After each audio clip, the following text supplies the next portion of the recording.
Knowing what to feed your chicken flock can be really confusing, so I am putting together a 3-part series all about chicken feed, chicken nutrition. What are you doing to feed your chicken? So this is part 1, and today we're going to talk about the nutritional requirements of chickens and what those feeds are at the feed store, how to understand them and choose the right feed for your flock.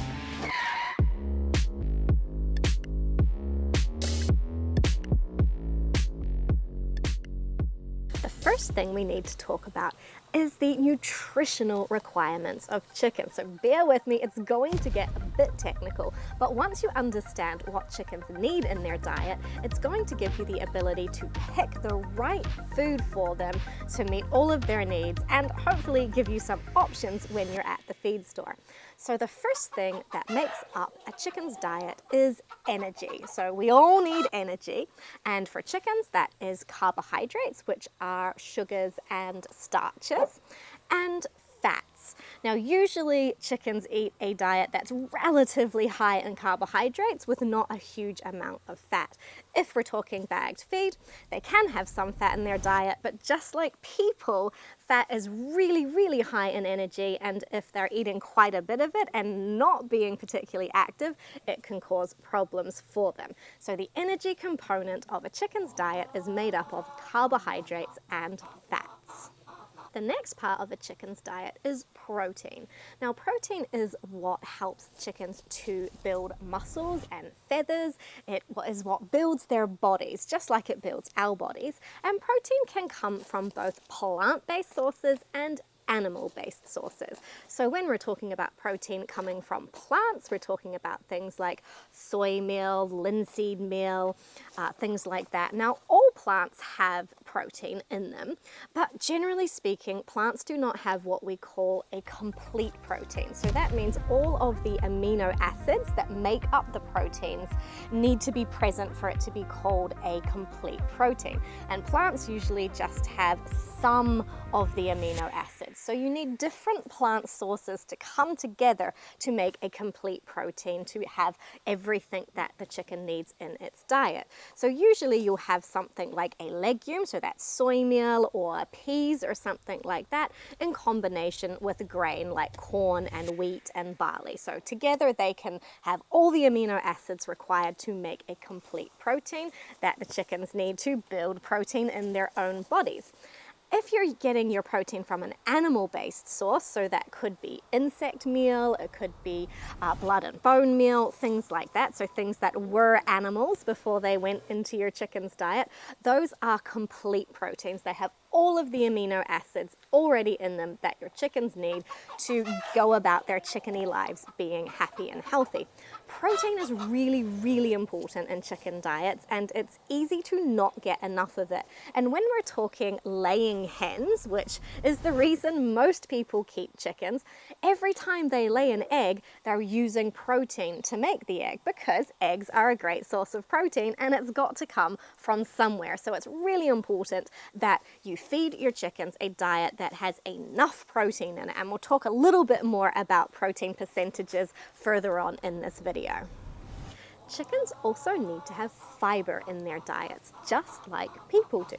Now, chickens have a simple digestive system. It is a monogastric digestive system, which means they can't ferment the fiber to use as energy like a ruminant or a horse would be able to do, but they still need it for their microbiome health. So it is really important that chickens get a source of fiber in their diets, and not all chicken feeds have a good level of fiber in them, and we'll talk about that again later in the video, but just be aware that chickens, just like people, need fiber in their diets to be healthy, and fiber really helps chickens to be able to digest their food well and to get the most out of the feed that you give them. So don't neglect that your chickens get a source of fiber. The last thing we need to talk about in your chicken's diet is micronutrients. So that is vitamins and minerals. Now, chickens generally get their vitamins in the bag of feed as well as the minerals. Chickens can make their own vitamin C, so unlike people, we don't need to be too worried about that, but they can also absorb it from their diet as well. So things like vitamin A, the B vitamins, vitamin D, which they can make from the sunshine, but they do need the precursors to vitamin D to be present in their diet. That all needs to be present in their diet for them to be healthy. And of course, they need minerals. And you'll hear that they need calcium, particularly if they're laying hens, because they use that calcium to build their eggshell. So they absolutely need to have lots of calcium. They also need phosphorus, they need magnesium, they need iron and copper and zinc, just like people do. They need to have all of those little tiny amounts in their diet to be able to keep their bodies healthy. And a good diet, so that can be a bag of feed from the feed store, will have everything that they need in it. But there is a difference, in my opinion, between synthetic minerals and vitamins that sort of have been manufactured, or inorganic minerals, and the sorts of vitamins and minerals that are found in living plants. And so getting it from your food, I do believe that that is different. And if we can get those micronutrients into our chickens from the diet, from the food that they're eating, rather than from additives that have been put in to sort of tick a box, I think that that makes for a healthier flock. While we're talking about vitamins, I would like to tell you a little bit more about vitamin D. Now, vitamin D wasn't discovered until relatively late in the piece, not sort of until the beginning of the 20th century. And it wasn't until the discovery of vitamin D and learning how to put it into chicken diets that it became possible to keep chickens inside long term. So back in the day, chickens used to do quite badly over the winter time when they weren't able to get out and get sunshine and make vitamin D. And no one really knew why that was possible until vitamin D was discovered and then added into chicken diets, like cod liver oil and things like that. And then the chickens were able to be healthy over the winter time and come out in the springtime and have healthy babies and all the rest of it. And that discovery allowed chickens to essentially be commercialized like we have them now, where we can keep them healthy-ish in factory farming. So if we hadn't discovered vitamin D and how to feed it to chickens, we wouldn't have got to the point we are today, where you can get eggs and chickens at a really cheap price at the supermarket. So that is quite an interesting little anecdote. Well, I think it's interesting anyway.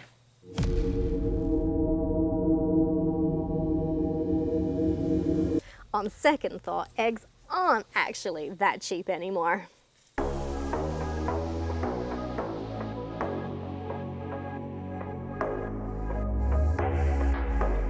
Okay, now that you understand what chickens need to have in their diet, what do you do when you're at the feed store and there are just all these different bags of feed? What does it all mean? Well, let's work out what all those different categories are and what you need to be choosing for your flock. The bagged feed that you find at the feed store was originally developed to feed commercial laying flocks, so be that egg laying or meat chickens. It was scientifically developed for factory farming. Now, there are modifications made to it so that you can feed it to your backyard flocks, and that's totally fine, but just keep in mind that all of the science that went into developing those bags of feed at the feed store came out of a commercial setting where birds aren't expected to live for very long. So I personally think that we need to sort of tweak around the edges a wee bit when we're relying on bagged feed, because I don't think it has absolutely everything that chickens need to be healthy for a longer period of time.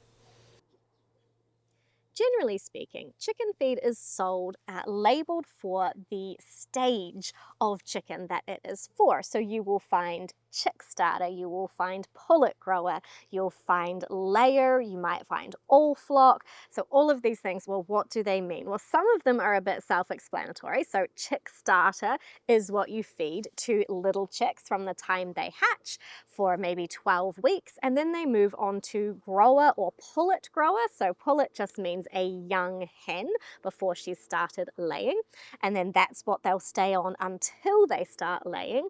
Then you've got your layer layer feeds, and these come in all sorts of different qualities and different protein percentages.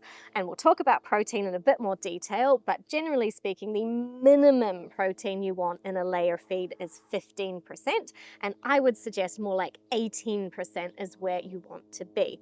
Then there's often an option called all flock, which is kind of what it says. It's if you've got a mixed flock with roosters and young birds and also laying hens, so it's sort of spreading it around, balancing up the nutrients so it's the best for most of the animals. And that's going to have lower calcium in it because it's for also feeding chickens that aren't laying eggs. And sometimes there's a feed for breeding stock. Now, I haven't actually ever seen that in stores here in New Zealand, but I do hear that it is available in other places. And just to make all of this a bit more confusing, chicken feed comes in different consistencies. So it can come as pellets, it can come as a crumble, and it can come as a mash, and it can also come in a sort of crushed whole grain type feed that's sometimes referred to as a muesli. So a pellet is going to be little pellets, and the pellet is actually the beginning for the other things. So the pellet is crushed up a bit to make crumble, and it's crushed up a bit more to make mash. So a crumble is sort of like part way between a pellet and a mash is a sort of a powdery feed that you do feed wet, generally speaking. Otherwise, it's very kind of fluffy, and in a backyard situation, you don't want to feed that dry.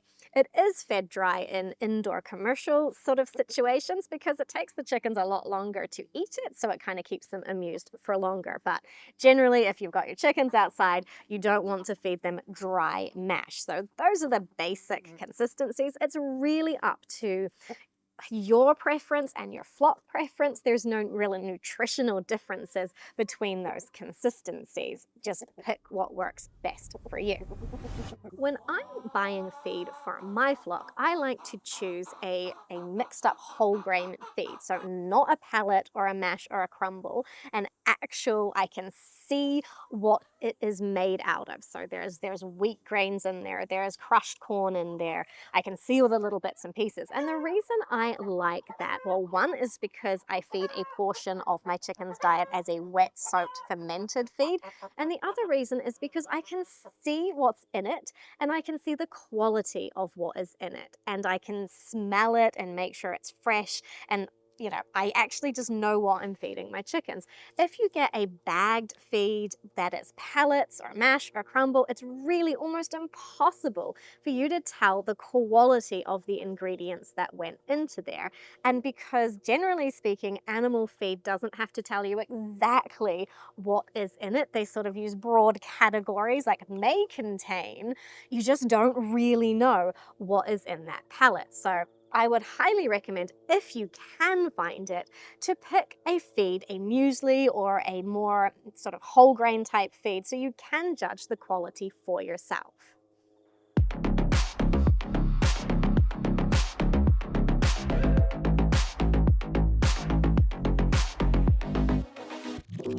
It's important to mention that if you have a flock with actively laying hens, you do need to provide them with an additional source of calcium. So even if you are feeding them a layer feed for laying hens, and that will have a good level of calcium in it. So even if you're doing that, I would always recommend that you separately feed in a little bowl that the chickens just come and help themselves to, either an oyster shell or a mussel shell or a limestone, just some sort of calcium source that they can come and choose for themselves. You may find that your chickens just ignore the calcium for ages, and you're wondering to yourself, do I even need to feed this? But yes, because when they need it, they will eat it. So in my flock, I have it all the time, and sometimes they're just not that interested if they're not in a sort of egg-laying phase. Maybe they're molting, or maybe lots of them are broody. It doesn't go down very fast. But then all of a sudden, they all want to lay eggs, and they'll start eating heaps and heaps of calcium. So even if it doesn't seem like they want want to eat it, keep it available for them. Keep it fresh if it gets a bit sort of dusty or whatever, because it is important to have available, because if your chickens are not getting enough calcium in their diet, which is quite hard to judge, they will start drawing it from their bones, and that is not good for them because they're just going to keep laying those eggs even if they're not getting enough calcium. Generally speaking, the bags of feed that you buy at the feed store, even if they're the whole grain sort of feeds that I like to feed my flock, they will generally have just synthetic nutrients in them. So they've put together a chicken micronutrient mix, and that's what's in the bag. And that is not bad, and it's a good foundation. You know that everything's sort of ticked off. But I always like to make sure that my flock has the option to get some nutrients from other sources. So that is from fresh foods generally, allowing them to range around. Now we're going to do a whole episode in this series about forages and other things you can feed your chickens. So we haven't got to that bit yet, but it is important, in my opinion, to make sure that your chickens have a wide variety of food choices and you're not just feeding what is in the bag, because it might be missing things. It might have too much of something, not enough of another. Nutrient requirements for your flock will vary season to season, so if they have a little bit of freedom to choose some of their own foods, I think they do a good job of covering the nutritional bases. So what sort of chicken feed do you want to pick for your flock? Well, that is going to depend on what your flock it consists of, what birds are in your flock. If you just have a flock of laying hens with no roosters and no young birds, go ahead and feed them layer feed as the basis of their diet, because it's going to have what they need, including that higher calcium level and a higher protein level. Well, you want to look for a protein that is around 18% when you're looking at the nutritional percentages on the bag. If you can't find, or if it's too expensive to get the 18%, there are ways you can add extra protein to your chicken's diet. We'll talk about that in more depth next episode. But what I do is I add blood and bone meal to my chicken's feed every day, so I know that they're getting a complete animal protein, and I'm just bumping up the protein percentage a little bit. Now, if you have a mixed flock like I have, you could choose all flock if that is available for you. Now, it's not available for me. I haven't found an all flock feed. So in the past, I have fed a pullet grower as the basis because it's quite similar. It doesn't have the high calcium level. It's got a moderate protein level, so it's pretty much okay for everyone. Roosters, young birds, the hens, they can all have it, so long as the hens have their calcium source available. But what I do now is I feed a mixed up crushed whole grain feed, and that is a layer feed, but the calcium in it is mostly coming from crushed up mussel shell, so the birds can actually pick around that if they don't want it. So I know that the roosters can choose not to eat the calcium if they don't need it, or they can choose to eat it if they do want it. So I'm not giving too much calcium to my roosters or my young birds, and that way I can feel like we're not kind of doing anything too wrong in their diets. Now, plenty of roosters eat only layer feed and they're fine, but layer feed does have too high a calcium level for roosters and young birds to really safely be eating as a long-term diet. If it's just for a few months here and there, it's no big deal. But if you do have roosters in your flock, I would recommend looking at feeding a pullet grower or an all flock feed instead of a layer feed.